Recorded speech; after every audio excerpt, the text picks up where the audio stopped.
Salut, bienvenue sur Mathieu te raconte. Aujourd'hui, je te parle de Défi virtuel.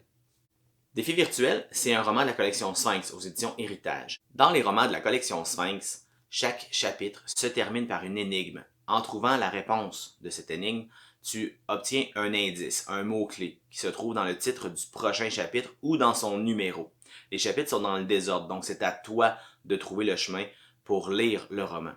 L'idée de départ de Défi virtuel est arrivée pendant le confinement 2020.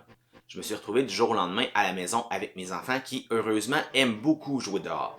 Par contre, j'avais des amis sur les médias sociaux qui étaient très découragés de voir que leurs enfants passaient toute leur journée devant leur console de jeux vidéo ou leur ordinateur ou leur cellulaire ou leur tablette. Mes amis disaient que leurs enfants jouaient à des jeux vidéo toute la journée.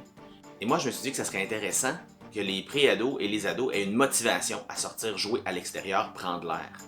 Et si on mélangeait le jeu vidéo et le fait d'aller dehors? C'est un peu comme ça que l'idée de défi virtuel est arrivée. Je me suis dit, ça prend un jeu vidéo dont le prochain niveau se fait dans la réalité à l'aide d'un accessoire. Les lunettes de réalité augmentée sont arrivées assez tôt dans cette réflexion-là. Donc je me suis dit, le personnage va recevoir par la poste des lunettes de réalité augmentée. Il va sortir dehors, il va voir apparaître dans ses lunettes des personnages du jeu, des situations à résoudre comme dans son jeu auquel il joue qui s'appelle Destination Finale.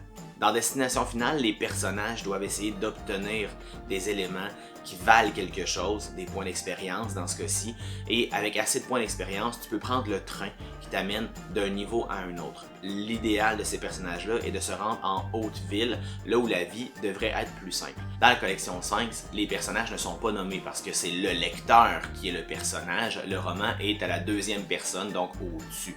Le personnage ici va se rendre compte assez rapidement que le jeu en réalité augmentée comporte des dangers parce qu'il y a des éléments qui sont cachés par ce qui apparaît dans les lunettes.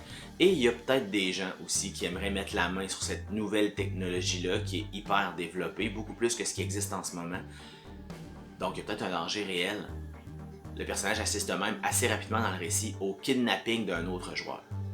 Plus on avance dans Destination Finale, qui est le jeu dans Défi virtuel, plus ça se complexifie et moins on voit la vraie réalité à travers la réalité augmentée. Il y a même des moments où on a accès au stade de réalité virtuelle, donc où on ne voit plus aucunement ce qui se passe autour de nous. Ça devient dangereux là.